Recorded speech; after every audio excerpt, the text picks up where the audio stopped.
নমস্কার, আমার চ্যানেলে স্বাগত। আজকে আমরা ফটোসিনথেসিসের নেক্সট যে পোর্শনটা সেটা করব, যেটা হচ্ছে ডিটেলে আমরা লাইট রিঅ্যাকশন সেটাকে আলোচনা করব।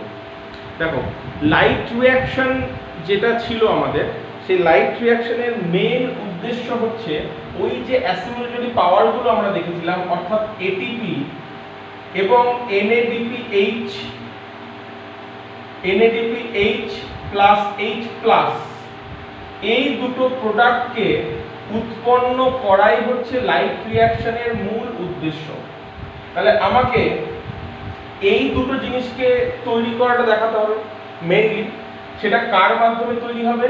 সেটা ইটিসি বা ইলেকট্রন ট্রান্সপোর্ট চেন, এই ইটিসির মাধ্যমে কিন্তু এই দুটো প্রোডাক্ট তৈরি হবে। আর এই দুটো প্রোডাক্ট তৈরি করতে করতে আমরা আরেকটা জিনিসের উৎপাদন করব, সেটা হচ্ছে অক্সিজেন, যেটা আমাদের অ্যাটমসফিয়ারে গিয়ে আমাদের রেসপিরেশনে সাহায্য করে, তাই না? এই যে আমরা শ্বাস প্রশ্বাস নিচ্ছি, কার মাধ্যমে নিচ্ছি? অক্সিজেনের মাধ্যমে নিচ্ছি, তাই না? সেই অক্সিজেনটাও কিন্তু এই লাইট রিঅ্যাকশনের একটা বাই প্রোডাক্ট। ওকে, তাহলে মূল উদ্দেশ্যটা আমরা আগের দিন পড়েছিলাম, আরেকবার একটু দেখে নিই। যে লাইট রিঅ্যাকশনের মূল উদ্দেশ্য হচ্ছে এটিপি এবং NADPH তৈরি করা, এবং কাকে প্রোভাইড করবে? এই দুটো প্রোডাক্ট সোজা চলে যাবে ডার্ক রিঅ্যাকশনে, তাই না? ক্লোরোপ্লাস্টের স্ট্রোমাতে যে ডার্ক রিঅ্যাকশনটা হবে, সেই ডার্ক রিঅ্যাকশনে চলে যাবে, এবং সেখানে এটিপিটা ওই ডার্ক রিঅ্যাকশন বা C3 সাইকেল, এটাকে আমরা C3 সাইকেলও বলি বা কেলভিন সাইকেলও বলি, কেলভিন বেনসন সাইকেলও বলি।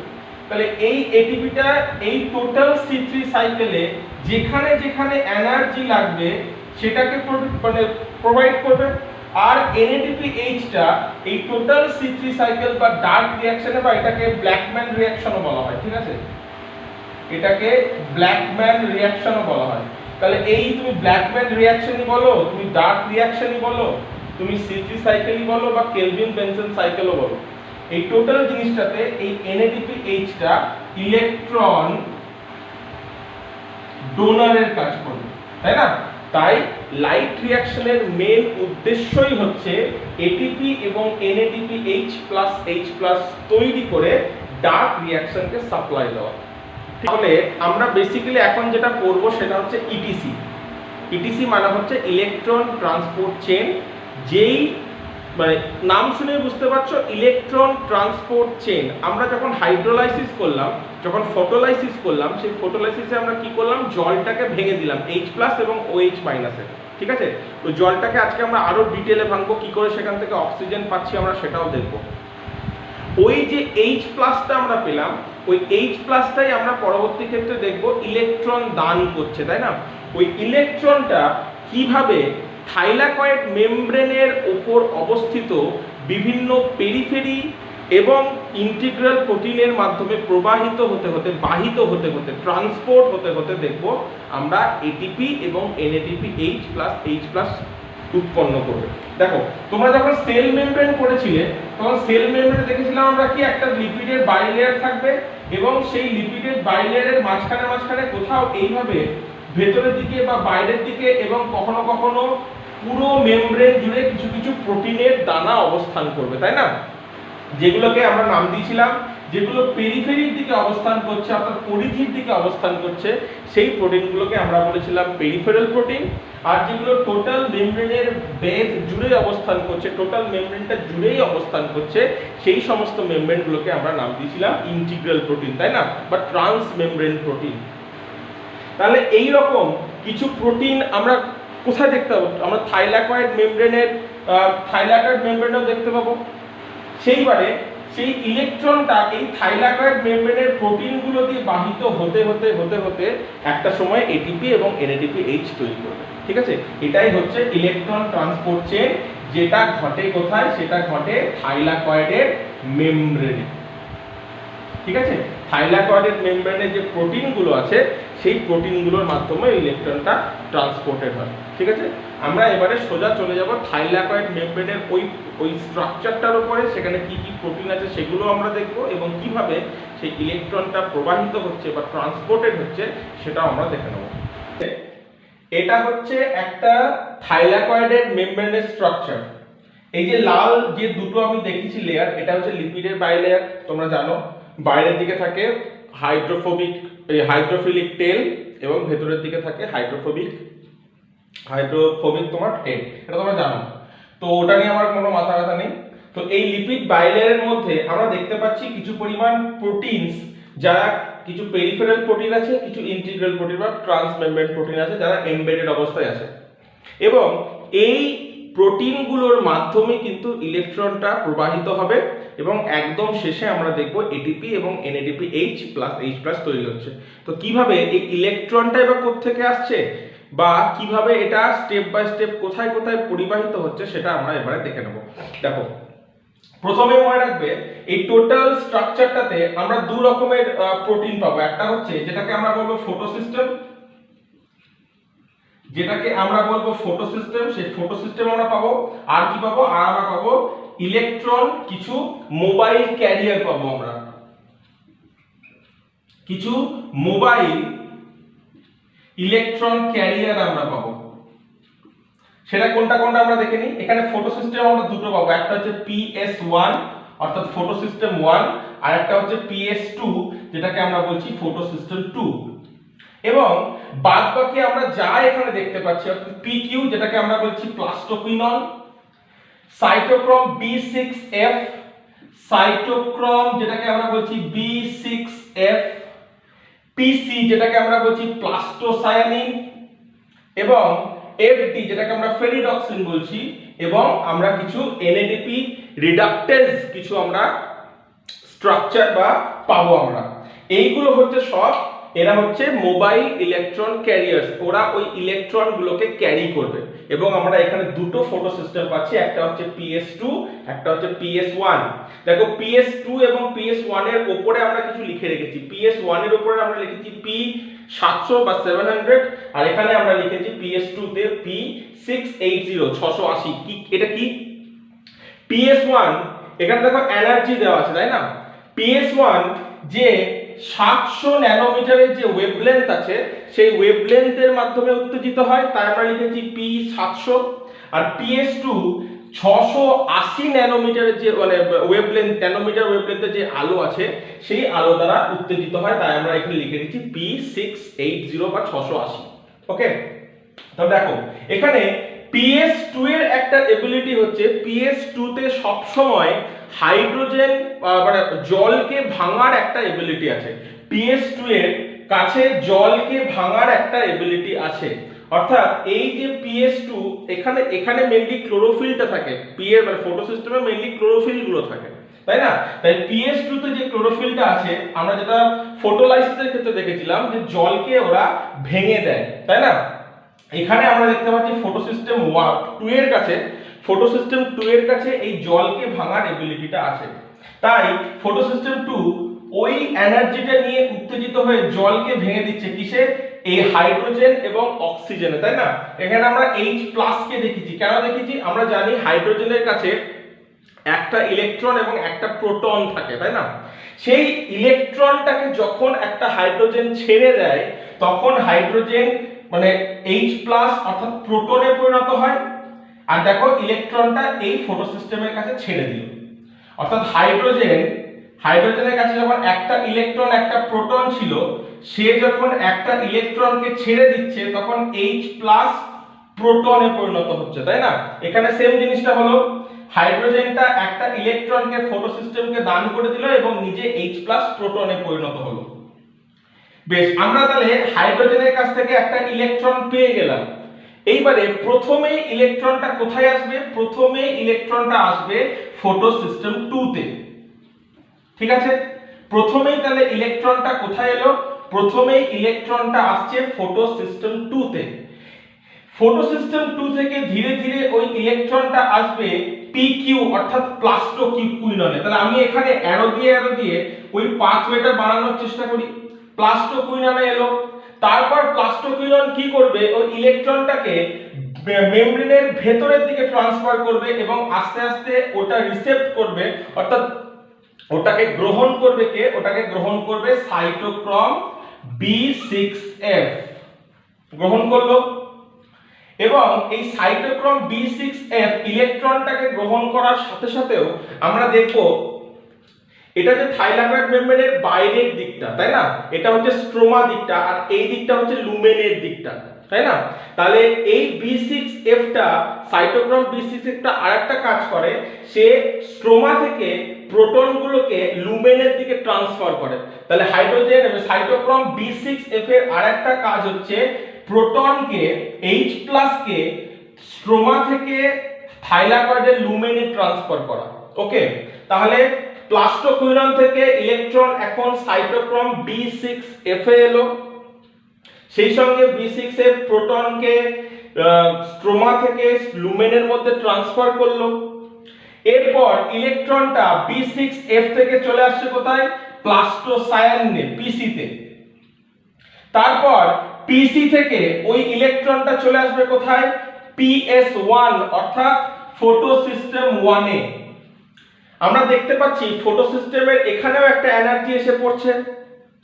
যখন এনার্জি ফটোসিস্টেমের উপর পড়ে তখন এই ফটোসিস্টেমটা আবার উত্তেজিত হয়ে ওই ইলেকট্রনটাকে ট্রান্সফার করে দিচ্ছে কোথায়, ওই ইলেকট্রনটাকে ট্রান্সফার করে দিচ্ছে ফেরিডক্সিনের মধ্যে।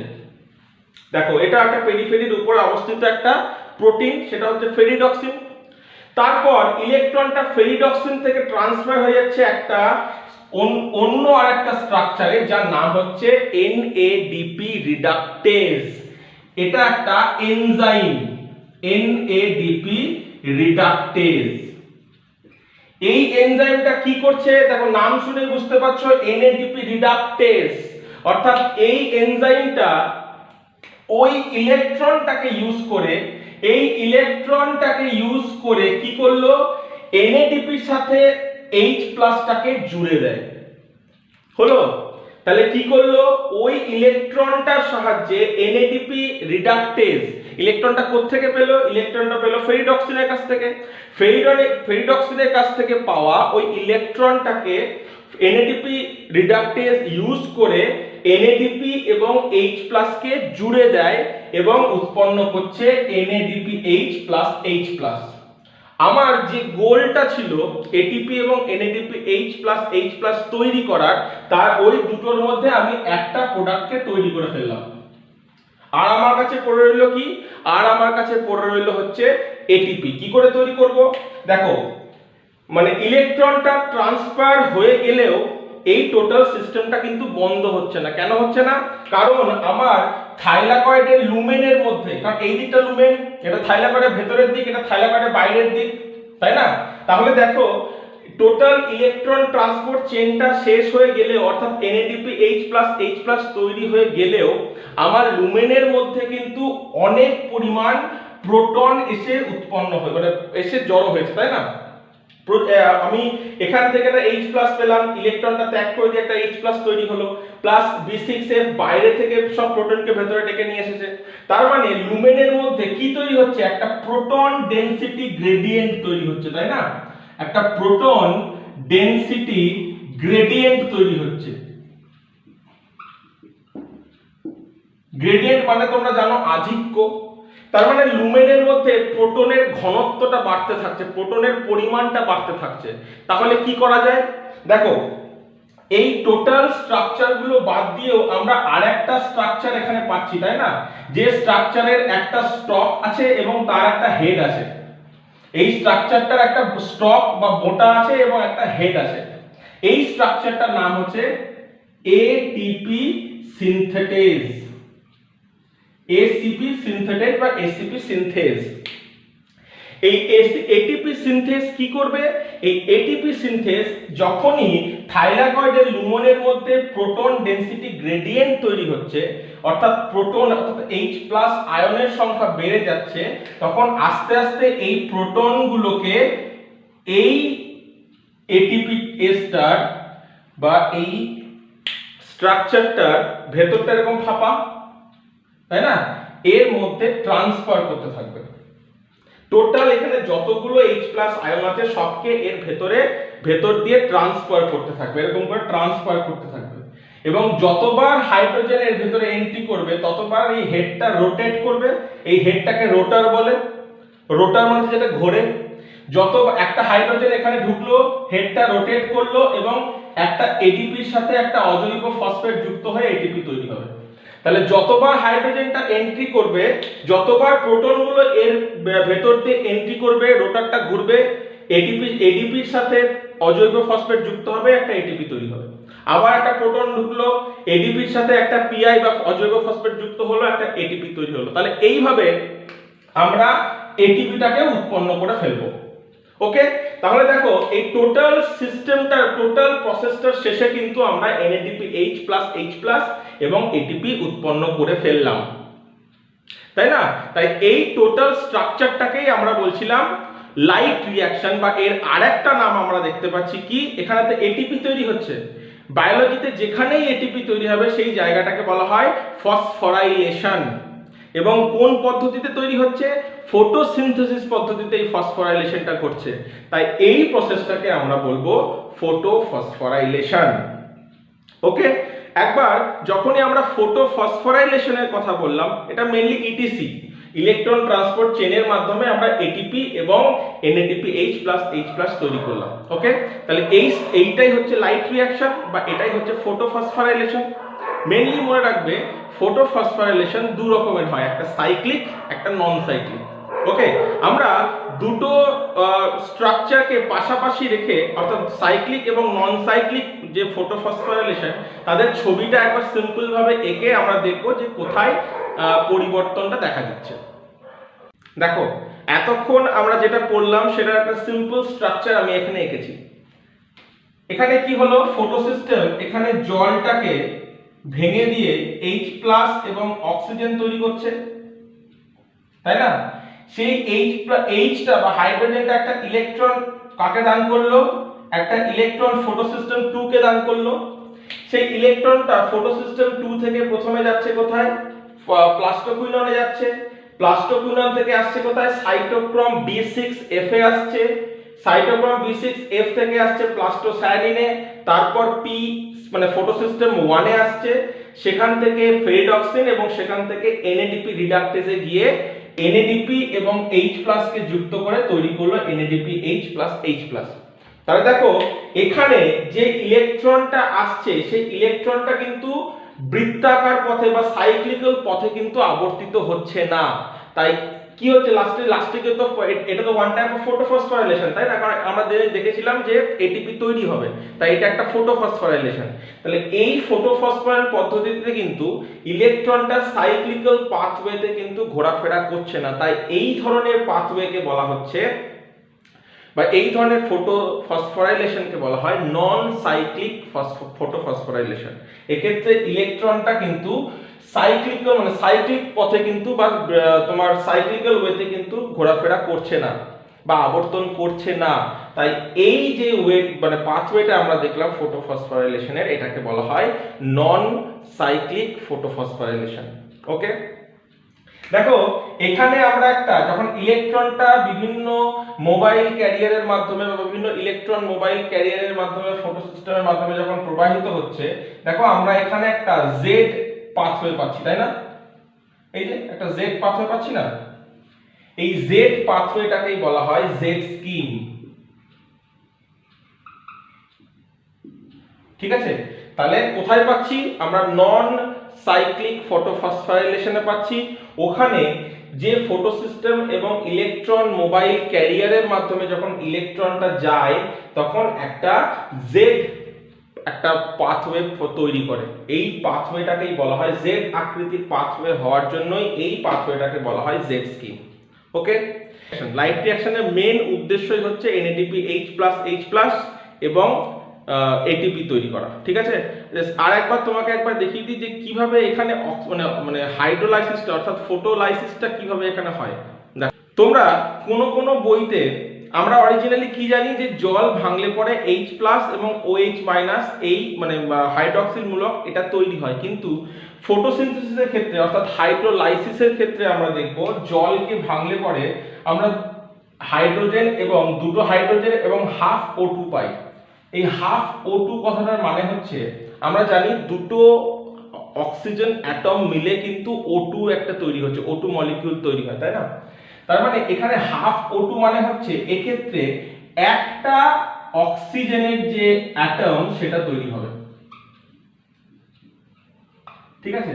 তার মানে এই হাফ O2 তার মানে হচ্ছে 1 অক্সিজেন অ্যাটম। অর্থাৎ যদি আমরা ছবিটা ভালো করে আঁকি দেখতে পাবো, আমি এক্ষেত্রে যদি দুটো জল নিই, যদি 2 অণু আমি জল নিই, তাহলে এখানে H2 টা এইভাবে তৈরি হবে আর অক্সিজেনটা কিন্তু এইভাবে পুরোপুরি গোটাটাই তৈরি হবে, ঠিক আছে।